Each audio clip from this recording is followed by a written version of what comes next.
So, 2005 is kind of where this story begins. Um, I was in college at Florida State University, and I was just coming back to Florida State actually from a break that I took after my freshman year because I was in a place where you know I knew what kind of, at that point I knew what kind of life I wanted to have. I wanted to be a filmmaker, and I wanted a successful filmmaking career as a writer, director, producer, editor, and cinematographer, and a bunch of other stuff that I do. Um, but the person that I was at that point, which was I was age 23 at that point, well, 21 really, and uh, yeah, by let me see, hold on, let me back up a little bit. So the story begins in 2005, but by then I was already I had already started my filmmaking journey. I had produced a project in the previous years, coming out of high school into college, and that kind of convinced me that this is what I want to do with my life. And but I was also a kind of like a kind of like a I don't want to say broken or like a broken soul in a lot of ways because I came from a family environment with a lot of trauma. I grew up in a house with a lot of domestic violence.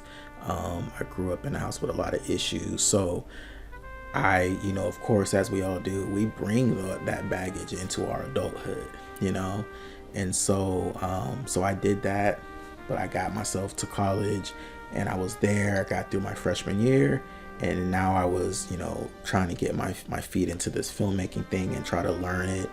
And I threw myself into it, as a student of film, while being a real student at this university in Tallahassee, Florida.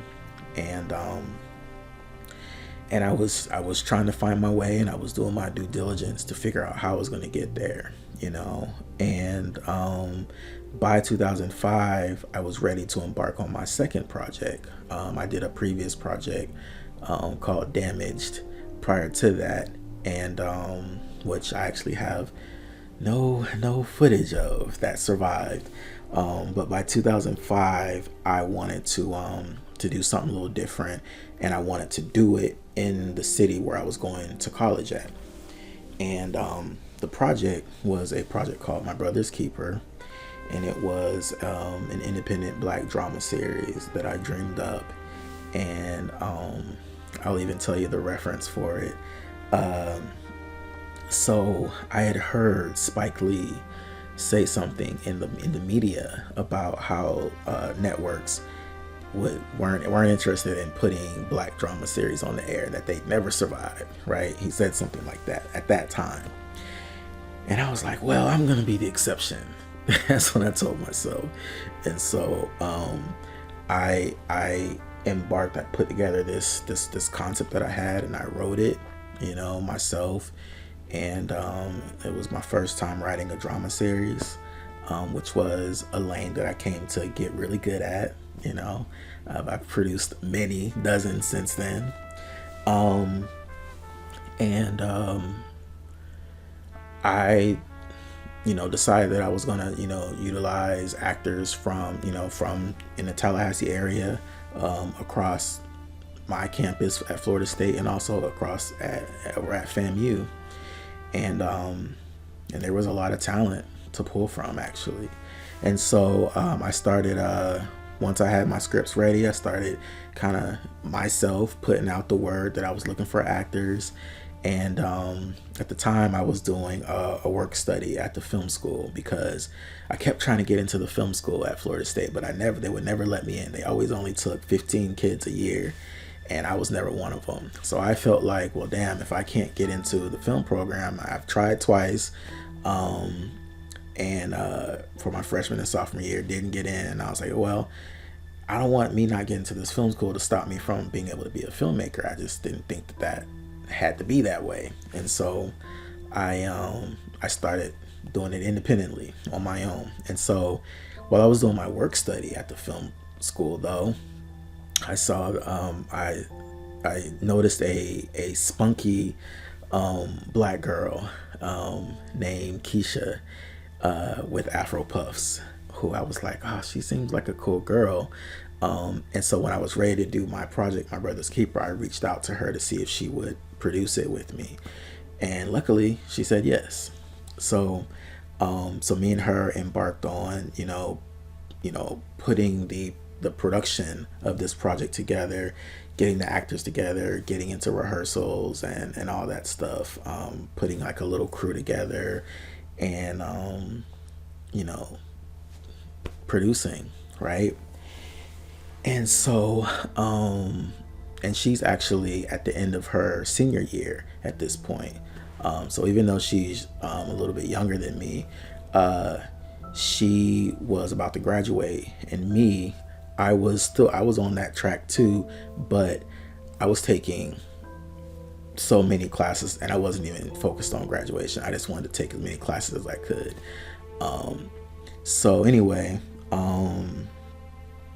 we start My Brother's Keeper, which was a very special experience because it went on for years. And one of the first actors that me and Keisha cast was an actor she had worked with previously on one of her films for her film school program. And she had worked with an actor named Wofford, and she recommended him for our project. And so we auditioned him and cast him as one of the lead brothers in the series. So that is how I met him. So what do you want to do today?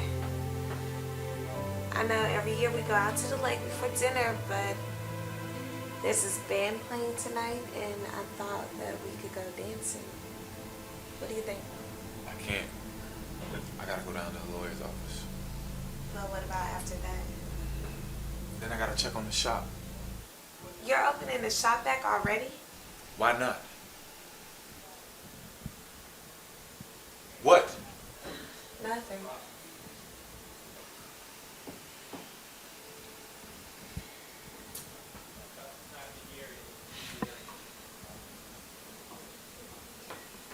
So I guess you'll just call me if you want to do something, right?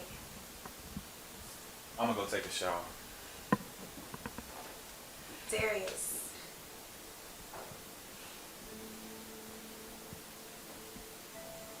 You know I love you, right?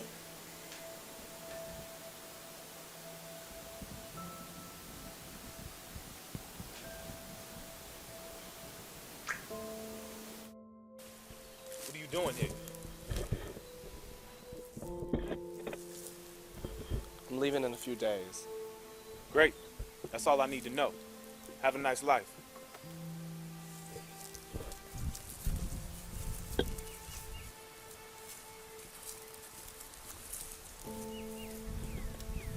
One more thing. What? I'm not leaving until I have a look at the will. I need to see a DNA test. I can't do that. Then you shit out of luck, partner.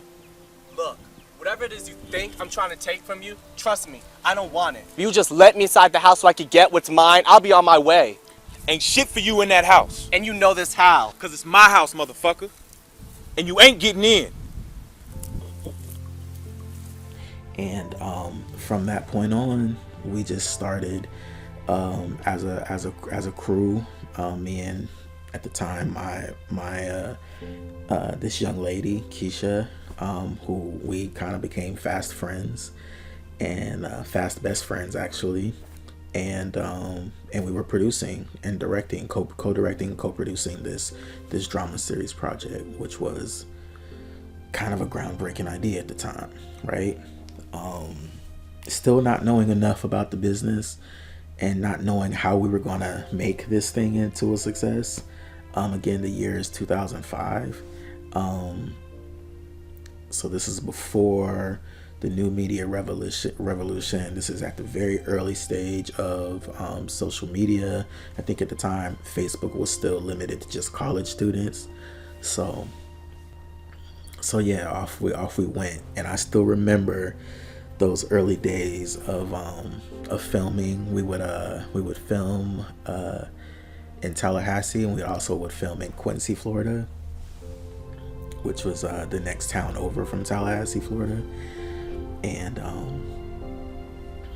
man, I just I have a lot of nostalgia for the early days of filming and what it was like to we had a large cast, and it was full of like vibrant personalities.